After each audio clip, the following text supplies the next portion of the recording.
All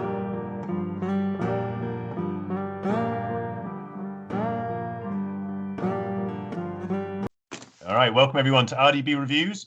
Let's get to the first one of 2021, which is Cobra Kai Season 3. Cool, this is Daniel Just San. let you know quickly, I forgot to put down the stars of the season on there, but I probably will do it when this conversation is done. Okay, yep, so Ryan is still completing this blog post. That's the poster. Yeah. And Daniel Caruso and his nemesis. Yeah. First of all, you've seen the first 2 seasons of this. I haven't, Ryan, no. So please tell me, first of all, this is a Netflix series. Yes, it says that on the poster. Well, so he's come back to do The Karate Kid. But I didn't know if it was a movie or a series first. So... Well, to be honest, I'm just really as hard, just like you. I have no experience with the Karate Kid film. This series was my fresh eyes. I'm a big Karate Kid fan from the 80s, Mr. Miyagi, but I'm not aware of 21st century Karate Kid. So I've seen it from before, but I don't know what this is now. But for you, it's all brand new. Okay, thank you very much. The first 2 seasons was originally on YouTube Red, which is like YouTube's equivalent to Netflix, Amazon. But that's not doing that quite well right now because they were producing like not as much as in Netflix or Amazon. So they decided to just move it to Netflix last year, which I covered it on my blog post, which are both season 1 and 2 together. So this post is season 3? Yeah, which is an absolute Netflix only series. Yeah, sorry, just the poster again. So you can see at the bottom it has a number 3 in 90s kind of graphics there. It reminds me of Turtles 3 or whatever. Cool. Oh, see you mean there. So I thought it was a fantastic season. Okay. Yeah, which it still got the characters from the movies, like Daniel Russo and his arch nemesis from the first film. But I think it's the roles have turned. It's the his arch nemesis who is the antagonist. It's a bit mysterious to me, all this, because someone said that Daniel Caruso, he kind of becomes the bad guy, yeah? Oh yeah, but... Or he's not a very nice person, basically. He's a bit not grumpy. a nice person now, because both of them are like older. Right. Like they're different stages in their lives. Yeah. Like Daniel is like just a everyday businessman. Got a wife, got a daughter, settled down, and just that boy lifestyle left way behind him. Okay. And now he's the owner of a motor car company, so he can provide for his family. And the arch nemesis is like just down on his luck, just like drinking booze, alcoholic, like trying to get his life on track.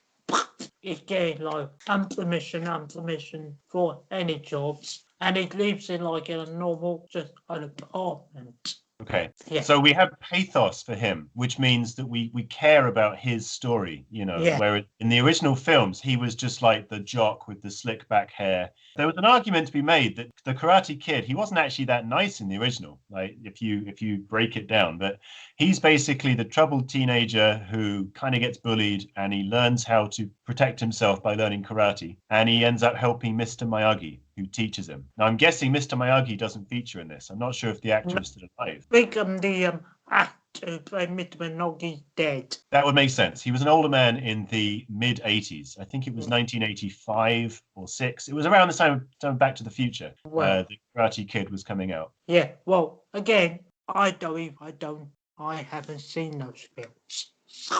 Okay. So I have no clue. So this is just my fresh pair of eyes.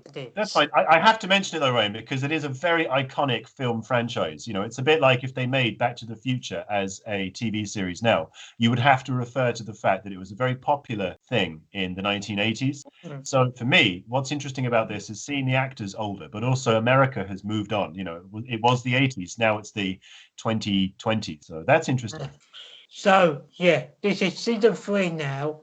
And it continues after the events of the last season, which, spoiler alert for those who haven't seen season 2 or 1, is they are like trying to train two complete different young teenagers.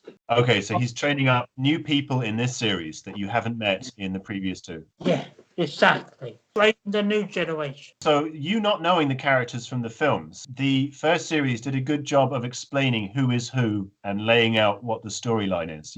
Yes, indeed. Wonderful. Because I won't mention the film again because, like you say, you've come in this fresh and you just know what you know from this. So you mentioned in your review that it leaves it possibly open for a season 4. As ever, we don't know how the industry is coping with making stuff. But I love the idea, Ryan, that this could be 4 seasons. You know, it might actually have a longer life after the movie. Yeah. It's good, that would suggest. Thank you. And so, yeah, got Daniel, like, sort of training Dora, but like a Dora, like a well-trained martial artist, just give up that life in order to get a degree from high school. And this young jockey trained by God, I never said his name. The guy in the red or one of the younger? The red. Yeah. The red jacket. Yeah. Yeah, him. And yeah, the young jockey's right there was wearing red. The red sweater. Okay.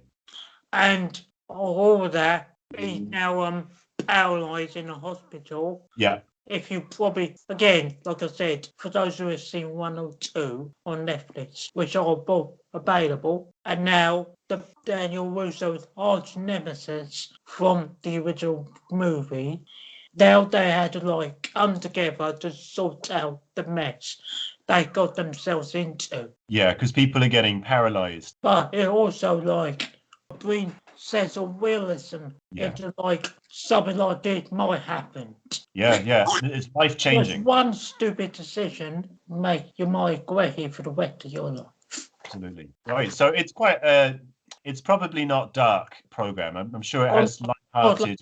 Not like nothing like Batman. No. But it is serious, you know, it's not just like made for kids. Yeah, exactly. Good. And also it does so well of like paying homage to the original movie franchise, but also like staying true to his own stories. When Street Fighter came out, Ryu, the character with the bandana, is very much like Daniel in the first movie. You know, they look very similar. And that was all the rage, was like bandanas on the head and karate. And that's kind of faded now in popular culture. But anyway, this is really good. Yeah, definitely. Highly recommended. Brilliant. Okay, Ryan. Yeah, for season 3. Yeah, Ryan rates this 10 out of 10, which is, Ryan doesn't do that often. So yeah, which actually does leave you excited for the outcome coming into season 4. Good stuff. Okay, thank you for that. You're welcome. Right then. The next one I'm going to talk about is a celebrity of 21st century story. 4-part miniseries on BBC Two. Diane Morgan, if I'm not mistaken, she's from Charlie Brooker programs. Yeah, to be honest with you, that's the only place I know her from. Yeah. Other than only a supporting role in Afterlife. Yeah, no, that's right. I remember her from the first episode of Afterlife. Yeah, and you're like, she's got a very iconic face. So you're like, oh, it's you. Anyway, so Celebrity, a 21st century story.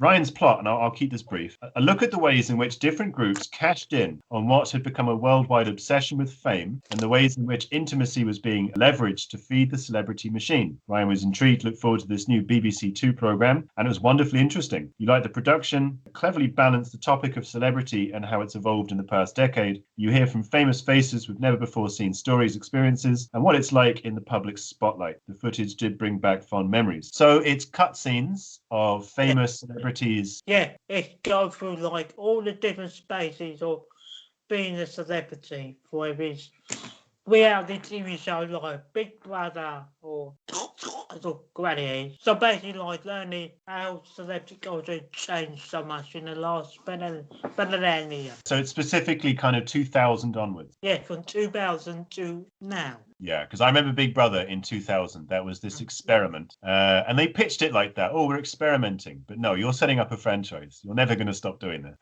Yeah, well, sort of like that, but I get where you're coming from there. If you look down the list, they're like, I sure a lot of people took part in it, and probably Yeah. some of them you probably have never seen in a very long time. To be honest, Ryan, I don't know any of these people, but that just means that I don't know celebrity. Ryan has put names to faces, and I'm sure people will know who they're looking at. Like Alan Sugar, Pete Waterman, Charlotte Church. Their personal experience of celebrity. Yeah, and how much they like hurt them and probably changed their lives for better or worse. Maybe it's balanced on that because sometimes a program leads with the bad effects or the good, but if it's a mix of both. Yeah, whether it's like the bad stuff like Britney Spears' public meltdown or Paris Hilton and her wives who was of loads of celebrity. Yeah. Or But also Paris Hilton not going to prison for very long because she's famous. I mean, that was very controversial. She broke the law and she should have served a prison sentence, but she was let out, as far as I remember. oh yeah, or Rebecca Lewis, big public like thing for David Beckham. Right. Yeah, which she like cashed out that into her status. Oh, so she kind of fed off of that particular celebrity gossip. Yeah. Or what, yeah. But nowadays she's like in Brazil raising a family. So at least she got some good stuff out of it. Yeah. Okay. But you can't say for everyone else. Especially with Twitter and stuff, people are constantly having to be that celebrity. They're not allowed to just switch off, I imagine. But also, we don't feel sorry for them because they're very wealthy and famous. Yeah, which to me, I think it depends of how you look at celebrity. Definitely nowadays, with me, I'm like, don't know what to say when it comes and these stories. If I see an actor in a film that I like and respect, then I will watch the film. That's the power of celebrity on me. Or if someone is, giving a talk and I've heard them talk before, but I don't watch TV, so daytime celebrity doesn't really impact me. It's fascinating though. I'm sure it's a really good topic to talk about. Oh yeah, and they got like people in there like Katie Pry. Yeah. Or she's done very well at making herself famous, oh god, yeah. But I think when I watch it on here, it feels like she like one of the along with Paris, she like the British equivalent of kickstarting the generation. Yeah, definitely an influencer. If you think about influencers today, she would have been doing that job before there was Instagram. Yeah. Yeah, but she probably said something that is quite right by the last episode, where she said she doesn't really care if she gets sat in the middle of the street with paparazzi around her. She doesn't care. Okay. She probably there. She's there. She had her time, spotlight, and now she's like, you know what? I got a responsibility now. I don't need to deal with all this. Okay, I'm sure. I mean, it's not fair for me to say, but it probably changes day to day how celebrities feel about their celebrity. You love it, you hate it, you love it. So. Oh yeah, and you got some really strange names on here as well, like Nick Boseman, I think Naughty Nick from the first Big Brother. Yeah, and also like Eric Katona and Ed Balls. Who created Ed Balls Day on Twitter, yeah. Which is, they do mention like how politicians now become celebrities in their own rights. Or celebrities become politicians, like our current Prime Minister, yeah. Pretty much, indeed, yeah. But, which I will say where I end off is, this was so fascinating to watch. Definitely those who are like, you probably hear this all the time. Young kids that just probably want to be famous for just being famous for no reason. Yeah, it's the dream, isn't it? If everyone's talking about you and everyone wants to give you free stuff and lots of attention and compliments, but you can't switch it off, is my impression nowadays. Like if you get viral, then you have to live that life. You can't just be a private person anymore. Well, yeah, that's right. Well, yearly, almost explained to my mum yesterday, but I think it's best not carry on telling Okay. mum about that. She probably have a nervous breakdown. Okay. So I like just leave her.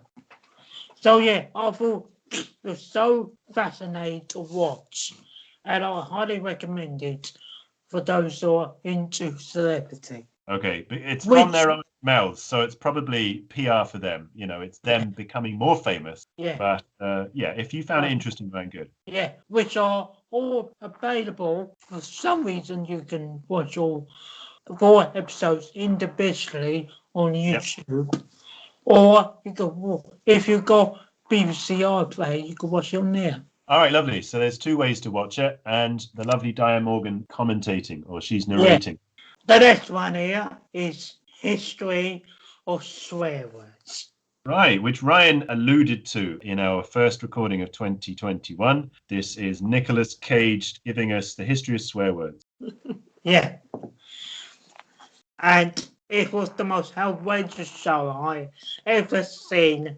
Ever. Really? Well, not by the picture, no. No, but It's about me seeing the show. I wonder, Ryan, if the whole concept of the program is swear words, did you No. learn any new swear words? Don't feel obliged to repeat them now. But Probably the ones that I probably heard for the last forever in time when I was on this earth. okay, I love the idea that there are certain slang and derogatory terms that you use in school that just aren't popular when you're a grown up. Like there's a lot of stupid things people used to say in the 90s when I was at school that you don't say now. So I bet there's a whole bunch of swear words that I don't know about. Yeah. Which, But if you look at the premise, Yeah. if you look lower down, you probably see those swear words there. Unscripted series explores the history of swear words through interviews with experts in etymology, popular culture, history, and entertainment. Oh, yes, with each episode diving into the origins, usage, and cultural impact of specific curse words. Ryan then lists a bunch of curse words. Cool. Okay. Which they do focus on each one at a time. Yeah.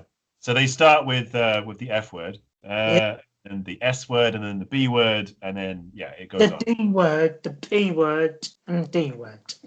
Very good. Yeah. Yeah. You will know all of those words, so check it out. And when I say outrageous, I mean, if you think about this show in logically, like Nicolas Cage hosting a show involves swear words, you put those two together, you think of this is either going to be magic or this is going to be a load of poo. It's either going to be so bad that it's good, or it's just going to be good. You can't lose. And as Ryan says, the show is worth watching because of Nicolas Cage. The series dives right into the history of these words and the evolution of how they became and how they're used now. Ryan was impressed how far they managed to get a different range of entertainers and experts joining in through this journey. And each episode does so well, balancing every swear word in its 20-minute runtime.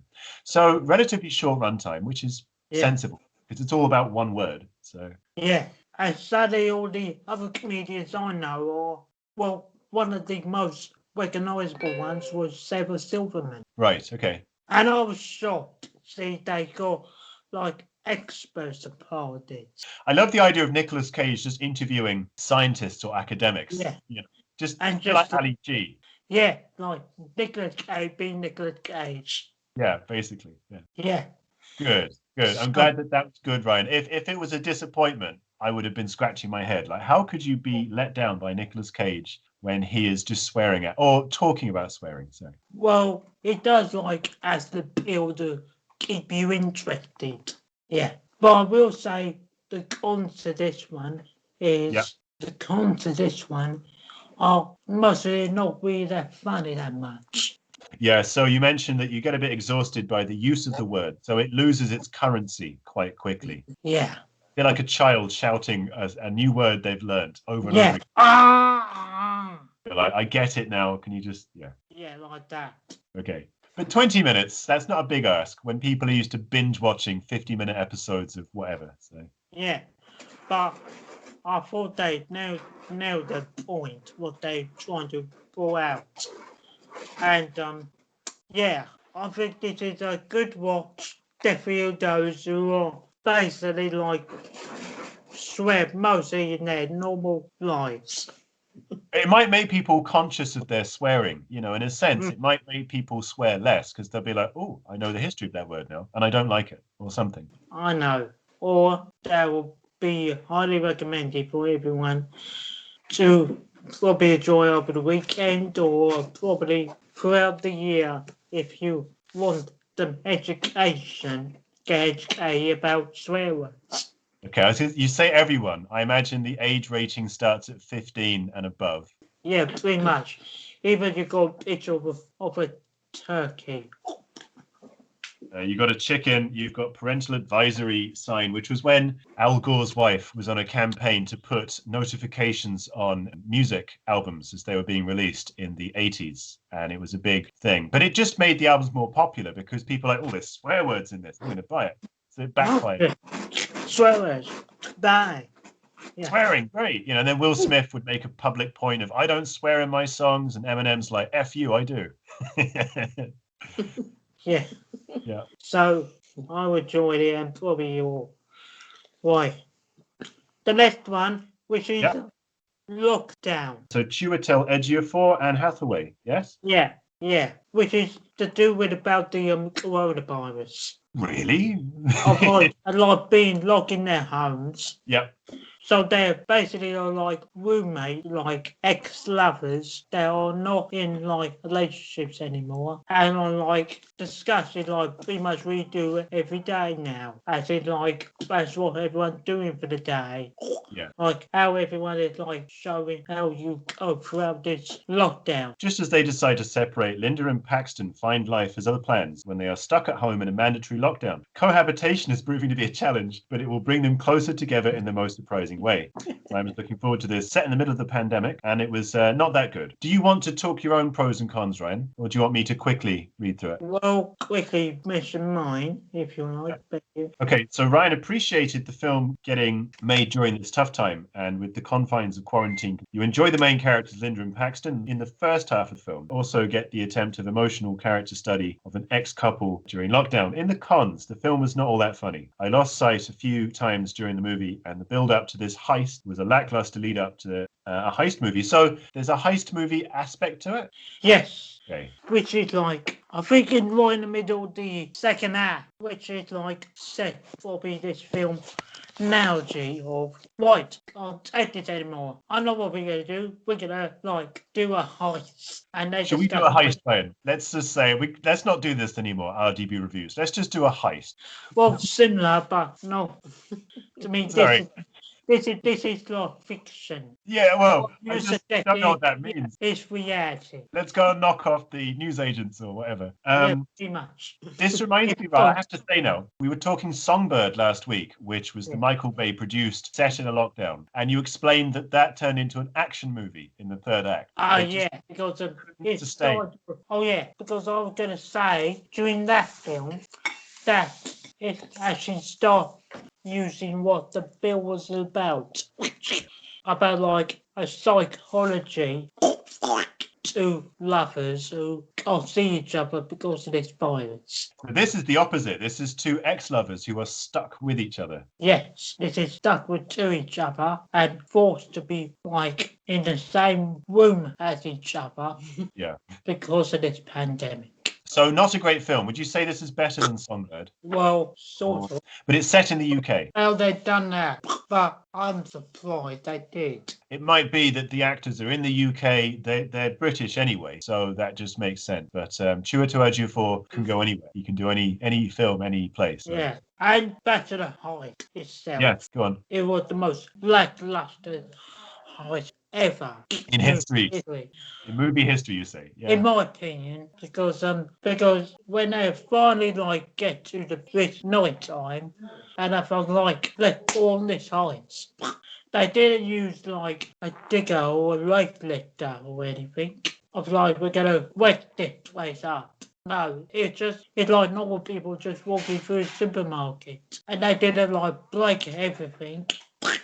basically they had no chemistry whatsoever. Well, in fairness, they're And not meant to have chemistry now because they're broken up, and yeah, they're meant to be normal people, aren't they? So maybe that's how a normal person does a heist. I won't ask more about that because for me, the main interest is it's about lockdown, and then they kind of lose their nerve, and it goes off and does something. Yeah.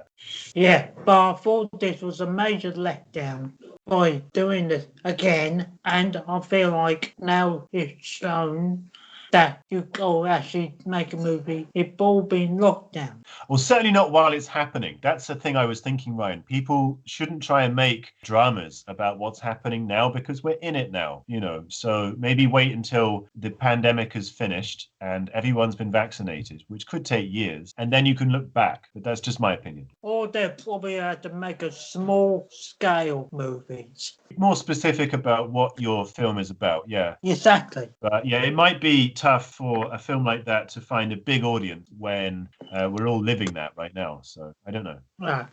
So the next one is Outside the Wire. Anthony Mackie, known as Sam Wilson, and I thought it was pretty average. Yep. And I said I was looking forward to this film because it had Anthony Mackie on the poster. So where is he famous from? Oh, the Marvel Cinematic Universe. That'll be why I don't know him, but everyone else does. Yeah. Yeah, as in the Falcon. The Falcon. Okay. Which will probably be a candidate to take over Captain America's leadership. Good for him. Okay. Yeah. It makes me think of characters in The Boys. You have the archery guy, and that's making fun of Green Arrow. So I know more about The Boys than I do MCU. The film was pretty average. Special effects were really good on the robots and on Anthony Mackie's backside. The story was simple, as it's supposed to be, and you can tell what the film was going to be telling by the trailer. In the cons, I did like the two actors on screen, but I didn't connect to both of these main characters. The action shots were jumping at times. I stopped halfway through caring what's going on in the film. So the action didn't make you feel like you cared. No, because you probably almost like every single action film you could possibly think of when you think about this one. Okay, so it's kind of ticking all the boxes and... Yeah, you meet your young underdog, you meet a mentor, which is basically like a big name actor to sell the posters, and also it's got the most same plot in action movies for many years. We haven't got anything about the plot, Ryan. Quickly, is it about fascist police lock everyone up and the freedom fighting and that kind of thing? Oh no, it's it's setting up this powerful rocket and they had to stop it. Drones, there's barbed wire fence and there's robots. So that's where the rocket is and they're trying to stop it. Yeah, exactly. I will praise this for the actors having good chemistry, which is just enough to get through this movie. Okay, so you rate this one 1.5 out of 5, but that's better than our previous offering, The Locked Down. So you're being honest, it was not a great film, but it wasn't the worst film. It's not the greatest film you've ever seen. It's not nothing I think anyone will be wow about. Just average, yeah. Yeah, you'll probably see this one and just jump in the dustbin. Thank you very much. And I recommend tell you some of these things on here already. So Ryan's artwork about what we missed in 2020 in our last two reviews. Go for it, Ryan. Or videos, yeah. Okay. And that is The Mandalorian Season 2. Brilliant. Now, I heard from a friend that this was really good. He was very excited about Season 2, and I am too now. Which is they brought back old characters back from the Clone Wars series, like Cybertron. With the lightsaber at the top? Yes, at the top, with the two lightsabers, yes. Now, it's funny, man, because I do remember her from the Revenge of the Sith, very briefly, and I thought she got shot, but she obviously makes it out. And I love this idea. I would have known nothing about this, that there are Jedi that survived Order 66, and then she goes on to be in other franchises. I think that's great. Yeah, also set up her own solo series coming soon to Disney Plus. And they brought back the three blue bounty hunters from the series back as well.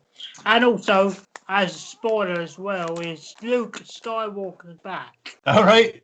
Does Mark Hamill make an appearance then? Yes. I don't know, I think it's Mark Hamill or is it just someone like CGI mask face from Return of the Jedi. From the end of Return of the Jedi to The Force Awakens, we don't really know what happens to Luke. I mean, I haven't seen the latest films, so maybe it gets explained. But to see him after Return of the Jedi would be really cool. Yeah. Yeah. Interesting. And also the facial reconstruction, definitely special effect now. It looks like he's the same since Return of the Jedi. Because they did that with Carrie Fisher. They recreated. I was going to say Paul Walker. All right, yeah. Well, lots of actors, unfortunately, people don't always get to make the end of their film. Tragically, sometimes that happens. And you only ever want to do that for a second. I'm thinking of Gladiator now. And again, the actor's name's gone out of my head. But he died and they used his face on like a body double just for about 2 seconds. Anyway, this is continuing the story of Mandy, our Mandalorian with a good heart. Yeah. And we finally get to know the Baby Yoda's name. Finally. Oh, cool. Yeah, which I won't spoil. He ended up with Luke taking him back to his own home. Okay, got you. Yeah, probably a second generation Yoda. Who knows? If anyone's good to look after him, it's Luke. I love the idea that people don't know what alien species the Baby Yoda is. It's as if a lot of knowledge was lost after the Order 66. And, because you think Yoda is famous, but a lot of people don't even know what the Force is. Yeah, it's good stuff. And the next one is Yep. Transformers, the second chapter of the Transformers War for Cybertron. Yeah. Cartoon movie that Ryan and I reviewed last year. We reviewed the first part, so this is part 2. Yeah, exactly. Which is still epic as the original. Cool. Yeah. That's all I can say for that. Okay, again, we'll put the reviews into the description, so if you want to read Ryan's thoughts, it will be there. Yeah. The other one here is Fast and Furious Spy Racers Season 3 on the left. That one on the left. They have unique titles. So this one is Spy Racers Sahara. Yeah, which I thought was fine. Good. Yeah, we talked about the one in Rio before, and you had no complaints really, or if you did, they weren't a major thing. This reminds me of the Star Wars Rebels, or the more recent cartoons about Star Wars. Oh, yeah. It's cartoony CGI style that they're using to adapt these movies into TV programs. I like that. Oh, good. And also, it does continue the story with them and the gang of stopping bad guys. We're trying to, as in the bad guy from the previous season, that they got broken out of prison and now they had to will come together to Dubai to stop them. Okay, I get this impression in my head that you've got the Mission Impossible team moving around the world, then you've got the Fast and Furious team, and it also reminds me of G.I. Joe and the A-Team. That's what it is. They're like the A-Team. They just pop up. Pretty much. Yeah, but good fun. But for children. Yeah. So yeah, I thought it was okay. Yeah. Yeah, but the one of the female characters, which is I can't remember the one with the green hair from the previous season, she now became like a spy. She's like working against the team, yeah? Well, yeah. Because last season, missing nobody, trying to mentor her to become more like herself, being more ruthless, killing machine, be more spy, own up her potential. Okay, that will make more sense if you know the characters, if you've watched the other series. So this is number 3. Yeah, number 3. And this only came out on the 26th of December, according to the post. That's all the stuff I've done in December. Right, so it's possible you're one of the first people to have watched this, and it's brand new out. Yeah. It does feel like it was dumbed down to be entertaining for children. They dumbed down Fast and Furious. What? Well, not the animation. You still have the crazy car stunts, but it does get too cartoonish. Oh, okay, I'm with you. Kind of. Yeah. I always assume, Ryan, that it was cartoonish from the get-go, right? I mean, it's like the Dukes of Hazzard. They're jumping cars and... Yeah, and probably had to use all the cars to try to stop a giant twister. of wrecking Dubai. It's like Knight Rider as well. There's that joke in The Simpsons that, they have Night Boat. You always need a river for Night Boat to be on. But like, there's only so much a car can do. What if they run up a flight of stairs? Yeah, that's what I put here. I didn't feel any danger happening to them, any of the main characters. Yeah. Because you didn't feel like, okay, this guy's gonna be. No, they're like blooming superheroes. They can't be hurt. Yeah. Because, see, from the Fast and Furious films, nothing makes sense. They just brush it all off. Every country they go to, they get in scrapes, but it's never really threatening. Yeah. Yeah. So I thought this was a lot of fun, just like the last two ones. The other one is Marvel's Agents of S.H.I.E.L.D. Season 7. Wow. That sounds like a long run. This is the very last season. I do like the poster. I love when they do these. It's lovely throwback to the 1980s. Yeah. Yeah, which I will play this one right away. A bittersweet ending to this show. It's the end, is it? The end game. They're like, just finish one season and beginning with one on Disney+. So it finds them in 1930s New York City. Yeah. Which is basically another blow I'll give it. They do go through a little bit of different time periods. Yeah. But they made them like pretty much intertwined with each other. And then the other half, they go into just basically like a normal season of Agents of S.H.I.E.L.D. Which would take place either in space or like in time travel. Yeah. Good sci-fi stuff. And because it's the 7th series, you would be advised to watch the first few, if not all the season, all the way to this one, yes. And it would make more sense, yeah. Yeah. And I thought it was a bittersweet farewell for this show. Watching at the beginning. When did it start, do you remember? 2013. Wow. So yeah, it's been a good long run. That's for me, that's like The Sopranos or something, which ran for like 8 years. But yeah, when something's been on that long, it's sad when you know that there won't be any more. Yeah, and also the last few episodes were just forgettable. Oh, maybe. Yeah. Okay, go back to the 1930s. Is that to do with Captain America being from around that time, or is it totally unconnected? Yeah, like they had like the pretty much one of the main characters from Agent Carter to like shown how like S.H.I.E.L.D. and Hydra become before they become in the modern day. This is on. Well, it's Marvel, so it's probably Marvel's own distribution website as well as DVD. Well, yeah, I think all the seasons are all available on Disney+. Disney+. I keep forgetting that Marvel are owned by Disney. Thanks, Ryan. I should just always think Disney from now on. You're welcome. You just said all of it there. If you want to watch the whole thing start to finish, Disney+. Yeah, exactly. Thank you. Right. Ryan, do you have any thoughts on what you're going to be watching, what's coming up in 2021, or do you have things that you still want to talk about that you have watched? Well, I will say we are already covered Marvel Studios Legends already, which is a Cobra Kai show. Yeah. Nothing to add on now. Mm-hmm. We talked about surviving death, which we need a lot going into that one. So leave that to next week. Okay, yeah. And Spy Cam, which is like the spy industry.